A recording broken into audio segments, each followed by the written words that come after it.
네, 24시간 돌아가는 우리 크립토 시장에서 여러분들과 함께 투자 전략을 세워보는 시간이죠. 이제는 암호화폐가 대세다. 안녕하세요. 코인랩소디의 이승희. 장아주입니다.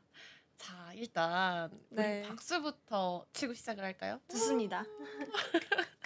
제 외롭던 빈자리가 또 이렇게 금세 채워졌습니다. 사실 든든하신가요? 너무 든든합니다. 천군만마를 얻은 것 같은데, 네, 사실 승희 앵커님이랑은 저희가 좀 자주 봤었어요. 그쵸? 이 그쵸. 방송국이 워낙 좁다 보니까 그래도 우리 서울경제 시청자분들은 또 처음일 수 있으니까 자기소개 잠깐 부탁드릴게요.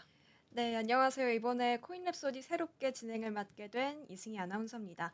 저는 또 이제 밤 12시에 방송되는 인생설계 원픽이라는 보험 방송도 이번에 함께 진행하게 되었는데요. 많은 시청 부탁드리겠습니다. 밤 12시인가요? 네, 맞습니다. 오, 밤 12시에 진행이 되시는구나. 그래도 보험 쪽으로도 방송을 되게 좀 하셨다고 들었어가지고. 네, 맞습니다. 이전에도 보험 방송을 진행한 적이 있고 경제도 시황도 이렇게 중간중간 계속 맡고 그럼 있습니다. 혹시 코인은, 코인은 처음이에요. 그래서 사실 제가 코린입니다. 아, 그래서 이번에 이 프로그램을 또 진행을 맡게 된 만큼 우리 아주 아나운서님께 코린이의 입장으로서 또 시청자분들의 입장을 대변하면서 이렇게 좀 코인에 대한 여러 지식들 많이 공유할 수 있을 것 같습니다. 그래서 더 좋은 것 같아요. 그래서 제가 이 방송의 목적을 우리 승희 앵커님이 하루빨리 코인에 투자를 하는 걸 제가 목적으로 두고 너무 관심 그만큼, 있어요. 그쵸. 네, 그래서 그걸 제가 목적으로 해보고 방송을 한번 진행을 해보도록 할게요. 그럼 오늘 승희 앵커님, 글로벌 증시 한번 이야기를 해주신다고 하셨는데 맞습니다. 어떤 이야기 해볼까요? 네, 우선 저는 일단 아주앵커님의 코인에 대한 흐름을 좀 자세하게 짚어보기 이전에 저와 함께는 먼저 간밤에 대한 글로벌 이슈부터 짚어보도록 하겠습니다. 우선 6월 6일 한국 증시는 현충일로 휴장이었기 때문에 저희는 이틀간의 뉴욕 증시 지표를 한번 좀 살펴봐야 할 것 같은데요. 우선 현지 시간으로 6월 5일장에서는 뉴욕 증시는 하락 마감하는 모습을 보였습니다. 신규 실업수당 청구 건수가 발표가 됐는데 이게 예상보다 상회를 하면서 이 점이 좀 뉴욕 증시에 타격을 줬고요. 또 트럼프와 머스크 간의 갈등의 골도 깊어지면서 투자 심리가 위축되는 모습을 보였습니다. 이 가운데 다우지수는 0.25%, S&P 500은 0.53%, 특히 기술주 중심의 나스닥은 0.83%좀 크게 내렸습니다. 이렇게 기술주 전반이 약세를 보인 가운데 좀 전에 말씀드린 것처럼 이 트럼프의 영향으로 인해서 테슬라가 좀 크게 빠졌습니다. 14% 크게 내리면서 좀 타격을 많이 주게 됐죠. 하지만 다음 날 이 반전되는 지표가 하나 또 나오면서 시장의 흐름이 좀 역전이 됐습니다. 5월 고용 지표인 비농업 부문 고용이 발표가 된 건데요. 시장은 이에 좀 안심을 하면서 뉴욕 증시는 상승 마감을 해줬습니다. 이 고용 지표도 예상보다 상회를 했기 때문이죠. 다우지 존스와 S&P 500, 나스닥 모두 1% 넘게 상승하며 마감을 했고 대다수의 업종이 좀 강세를 보였습니다. 그중에서도 에너지와 커뮤니케이션, 이미 소비재 섹터가 상승 마감해졌는데 전날과는 다르게 또 대형 기술주들이 다시 회복하는 모습도 보여줬고요. 특히 마이크로소프트가 최고치를 경신하면서 다시 1위를 탈환하는 모습도 보였습니다. 이렇게 기술주의 좋은 흐름을 받아서 엔비디아와 애플도 강세를 보였지만 브로드컴은 분기 실적 전망이 기대를 하회하면서 5%좀 빠지는 모습까지 보였습니다. 이렇게 제가 이틀간의 뉴욕 증시를 좀 간략하게 짚어봤는데요. 그렇다면 이런 흐름을 이끈 주요 이슈들은 뭐가 있었을지 좀 자세히 들여다보겠습니다. 일단 앞서 간략하게 말씀드렸지만 한국 증시가 쉬어갈 동안 이 미국에서는 정말 주요 지표들이 크게 발표가 됐습니다. 첫 번째로 알아볼 것이 이제 미국의 신규 실업수당 청구 건수인데요. 전주보다 8천 건 늘어난 24만 7천 건으로 2주 연속 증가세를 나타나는 결과가 나왔습니다. 6월 5일에 발표된 것은 전주인 5월 마지막 주에 대한 환산된 결과고 7개월 만에 무려 최고치를 기록한 수준이라고 하는데요. 그렇다면 이 신규 청구 건수가 높다는 것은 무엇을 의미하는지 결국 해고가 많다는 거겠죠. 그렇기 때문에 미국 고용 시장이 좀 둔화하고 있다. 이렇게 좀 결론을 해석해 볼 수 있을 것 같은데 그렇다면 기업 입장에서는 인재를 채용하기 위해서 그렇게 혈안이 될 필요가 없고 임금이 오히려 정체되거나 하락하는 모습을 보이다 보니까 이 임금의 하락이 소비를 누르는 즉 인플레이션 압력이 약해지는 상황인 겁니다. 그렇게 된다면 연준은 금리 인하를 좀 엿볼 가능성이 있겠죠. 하지만 연준이 이 지표만으로는 금리를 인하할 수는 없을 것입니다. 또 다른 지표가 계속해서 연준에게 영향을 주고 있는데 가장 큰 영향으로는 아무래도 트럼프 대통령의 관세 정책이 아닐까 싶습니다. 트럼프 대통령의 관세 정책이 소비자 물가 상승에 영향을 주고 있기 때문이죠. 근데 이 물가 상승이 사실 소비자가 돈을 많이 써서 오르게 되는 상황이 아니라 그냥 기업의 원자재 이런 부분이 좀 원가가 오르는 상황이다 보니까 연준은 이 금리 인하에 대해서 좀 신중하게 접근할 수밖에 없는 상황입니다.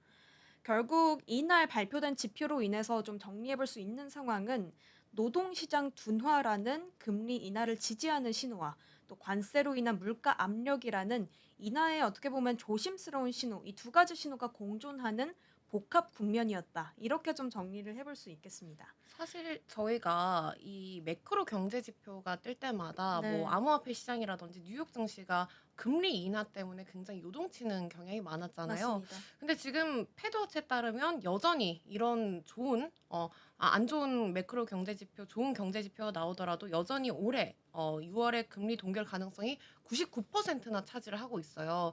그렇다면 앞으로 우리가 이런 매크로 경제 지표가 이런 금리 인하에 대한 변수는 좀 멀어질 수 있다라는 거죠?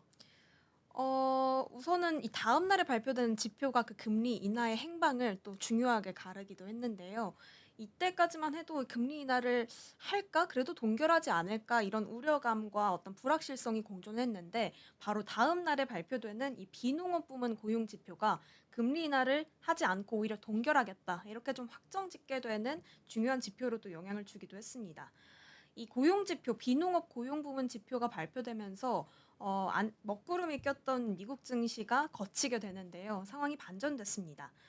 5월 비농업 고용 지수가 13만 9천 건을 기록하면서 시장 예상치를 상회하는 결과가 나왔는데요. 실업률은 시장이 예상한 4.2%와 부합하면서 안정세를 유지했고 또 임금 인플레이션을 엿볼 수 있는 시간당 평균 임금도 올랐습니다. 이 발표로 인해서 뉴욕 증시는 안도 랠리를 이어갔고 비트코인도 발표 직후에 0.26% 급등하는 모습을 보였다고 합니다. 특히 이 뉴욕 증시 안에서 이 S&P 500 지수가 6,000선을 돌파하는 모습도 보였습니다. 넉 달 만에 이 수치를 기록한 것이라고 합니다. 자, 이렇게 되면은 고용 지표가 두 개가 나왔는데 어떻게 보면 반전되는 지표인데요. 그러네요. 결국에는 이 마지막 비농업 부문 고용 지표로 인해서 연준이 금리 인하 재개 시점을 더 늦춰질 것이라는 음. 확실시되는 의견이 더 많이 나왔다고 합니다. 금리 선물 시장에서는 이 7월에 금리 동결할 확률을 84.4%까지 높여서 반영했고 또 9월에 금리를 인하할 것이다. 이 부분에 대한 확률도 90%에서 70%로 내렸다고 합니다. 인베스턴스의 아담해츠 포트폴리오 매니저도 이 고용 보고서가 그래도 좀 견고하게 나오니까 경제가 다소 천천히 둔화하고 있구나라는 내러티브가 좀 강화되면서 결국에 이 후속 지표에 대한 민감도를 결정지을 것은 트럼프의 관세 정책이겠구나라고 좀 설명을 덧붙였다고 합니다. 결국에 이렇게 제가 처음에 말씀드린 고용 선행 지표인 이 실업수당 청구 건수는 좋지는 않았지만 이 전체를 판단하는 이 비농업 부분 고용 지표가 좋게 나왔죠. 후행 지표라고 좀 설명을 해볼 수 있을 것 같은데 두 개가 좀 반전된 결과가 나왔다라는 거네요. 네, 그쵸? 맞습니다. 사실 선행 지표로만 봤을 때는 이 선행 지표라는 게 노동 시장에 조기 변화가 생기면 가장 먼저 반응하는 지표로 간주됩니다. 그렇기 음. 때문에 향후 경기 흐름을 예측하는 데 주로 많이 사용이 되는데 이 고용이 그래도 좀 더뎌지고 있다. 고용 시장이 둔화되고 있다라는 점을 봤을 때는 좀 연준이 그래도 금리를 인하하는 데 무게를 실지 않을까라는 해석도 될 수 있지만 이후에 발표된 후행 지표는 이미 일어난 고용 결과를 반영하는 데이터로서 작용을 하는데 거기에다가 이제 트럼프의 아무래도 관세 정책까지 더해지다 보니까 금리 인하를 섣부르게 하지 할 수는 없겠다라는 입장이 조금 더 공고해지는 분위기입니다. 이렇게 좀 고용 지표들을 좀 들여다보시면 시장의 반응이 훨씬 더 잘 이해가 되실 거고요. 결국 아주 앵커님이 말씀해 주신 대로 이 지표가 반대로 움직였다는 거는 시장이 딱 복합 상황에 맞물려 있다. 이렇게 좀 해석해 보시면 될 것 같습니다. 실제로 이런 흐름이 채권 시장과도 맞물리면서 10년물 국채 금리가 고용 지표 발표 이후에 살짝 올라서면서 4.5% 선까지 올랐다고 하는데요. 결국 최종적으로 이렇게 정리해 볼 수 있는 부분은 고용과 물가 그리고 금리 이 삼각관계가 투자 판단에서 굉장히 중요한 기준이 되기 때문에 잘 체크해 보시는 게 좋을 것 같습니다. 그러면 이렇게 노동시장 지표 하나에도 시장이 굉장히 출렁거렸던 것을 확인해 볼 수 있겠는데요. 여기서 사실 끝이 아닙니다. 이 시장에 영향을 주는 여러 정치적인 이슈도 굉장히 많았어요. 일단 미국 정치권 내에서도 갈등이 있었고 또 미국과 중국 간의 갈등까지 겹치면서 시장은 또 다른 방향에서 압박을 받고 있었는데요. 우선 트럼프 대통령과 미국 정치권 내에서의 갈등 이슈부터 먼저 확인을 해보겠습니다. 사실 이번에 또 그걸로 굉장히 시끌벅적했잖아요. 많이 뭐 시끌벅적했죠. 일론 머스크와 트럼프 대통령의 브로맨스가 네, 완전히 깨졌다. 깨졌다. 네. 그래서 사실 지금 굉장히 뉴욕 증시가 그 두 양대 산맥에 있어서 어떻게 보면 정치와 기업에서 가장 큰 영향력을 맞습니다. 행사하고 있는 그 두 사람이 싸우면서 뉴욕 증시 전반적으로 굉장히 큰 타격을 주고 있는데 그 맞죠. 이슈는 대체 어떻게 된 거죠? 일단은 사실 말씀해 주셨다시피 이 두 사람의 브로맨스가 굉장히 좋았어요, 분위기가. 가족 같은 거의 사이였잖아요. 역시 "영원한 친구는 없다."라는 그런가 말이 봐요. 네. 이 정치적인 결국에는 좀 이익이 좀 개입되는 순간 이 관계는 좀 영원해질 수는 없는 것 같습니다. 그럼 일론 머스크는 왜 지금 트럼프 대통령한테 그렇게 좀 강하게 반발을 하고 있는 건가요? 아무래도 이제 일론 머스크가 가지고 있는 기업인 테슬라가 엮여 있기 때문에 이 갈등의 서막이 좀 시작된 건데요. 음. 사실 이 트럼프 대통령에게 머스크가 정폭적인 지원을 하면서 정부 효율부 수장으로 발탁되기도 했었죠. 긴밀한 관계를 보였는데 이 전기차 세액공제라는 벽이 그들을 결국 갈라서게 했다고 합니다. 트럼프의 공화당이 추진하는 감세안이 사실 머스크의 테슬라에게는 그렇게 좋은 영향을 주고 있지 않았고 이에 머스크가 반대의 목소리를 내면서 서로의 어떤 감정에 좀 골이 많이 깊어졌다고 합니다. 최종적으로 머스크가 자신의 SNS에 트럼프에 대한 탄핵 지지 발언을 하면서 좀 갈등의 골이 완전히 깊어졌고 두 사람의 관계는 좀 끝이 난 것이 아닌가 이렇게 좀 일각에서는 바라보고 있다고 합니다. 이 두 사람의 공개적인 갈등이 격화되면서 테슬라는 14% 크게 빠지게 됐고 다음 날에는 고용 지표 호조로 인해서 이 기대감 때문에 3에서 4% 다시 반등하는 모습도 보였지만 주간 기준으로 봤을 때는 여전히 큰 폭의 하락세를 좀 유지하고 있는 모습이라고 합니다. 시장에서는 결국 이 두 사람의 관계를 계속 지켜봐야 합니다. 이 불확실성이 계속되는 상황 속에서 연방 정부 정책이 과연 테슬라에게 어떤 화살을 겨누고 있을지, 어떤 영향을 미칠지도 계속 주목하고 있는 시점이라고 합니다. 그쵸. 이번에 이렇게 만약에 감세안이 또 통과가 된다면 테슬라의 연간 수익률이 1억 6천만 달러가 감소할 것이다. 그리고 맞습니다. 영업이익도 52%까지 빠질 수 있다. 이런 전망이 또 나오고 있더라고요. 그렇다면 앞으로 이런 시장 분위기가 아무래도 이 두 대장들에 의해서 많이 좌지우지가 될 것 같은데 그다음 이슈는 또 뭐가 있을까요? 다음 이슈는 좀 외부적으로 한번 넘어가 보면 좋을 것 같은데요. 사실 미국이 지금 가장 외부적으로 마찰을 겪고 있는 게 중국 아니겠습니까? 이 그쵸. 미중 갈등이 정말 이 지정학적으로 굉장히 시장을 흔들리게 하고 있는데 사실 이 트럼프가 쏘아올린 상호 관세가 중국에게 무려 145%라는 상호 관세를 이렇게 투척하게 됐죠. 맞아요. 그러면서 이제 대중반도체 제재까지 시행하게 됐고 중국도 이에 가만히 있을 수는 없었습니다. 그렇기 때문에 이 희토류 수출 제한이라는 초강수 맞대응을 하게 됐는데요. 이 부분에 대한 갈등이 있었지만 그래도 지금은 조금 이 갈등이 완화됐다라고 좀 설명할 수 있을 것 같습니다. 상호 관세도 결국 좀 유예 기간을 통해서 인하가 됐고 현재 시간 6일 기준으로 트럼프는 시진핑 국가주석이 희토류 광물의 공급을 제한하는데 동의했다라고도 밝혔습니다. 결국에 이 히토류 공급에 좀 영향을 받는 제너럴 모터스와 포드도 이날 좀 강세 흐름을 보여주는 모습까지 이어졌는데요.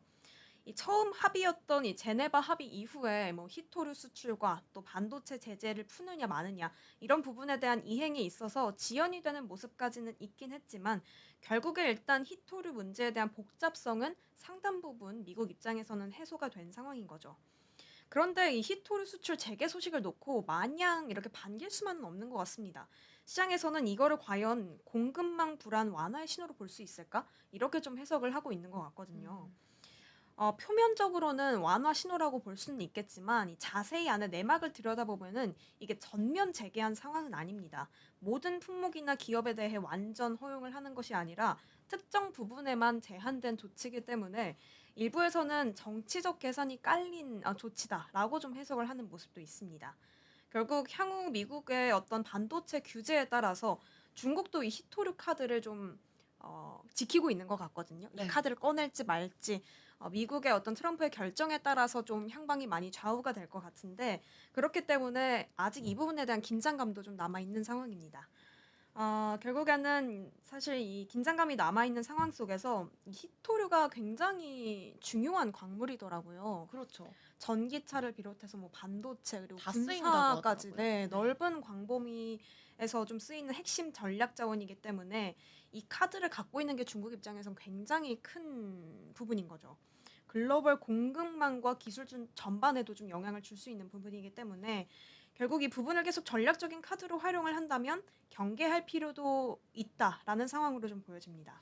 네, 저희가 2017년도 또 18년도부터 미중 갈등이 심화됨에 따라서 이 글로벌 증시가 큰 영향을 맞습니다. 받고 있는데 앞으로의 그런 분위기까지 체크를 해보시면서 저희와 팔로우업 해주시면 좋을 것 같습니다.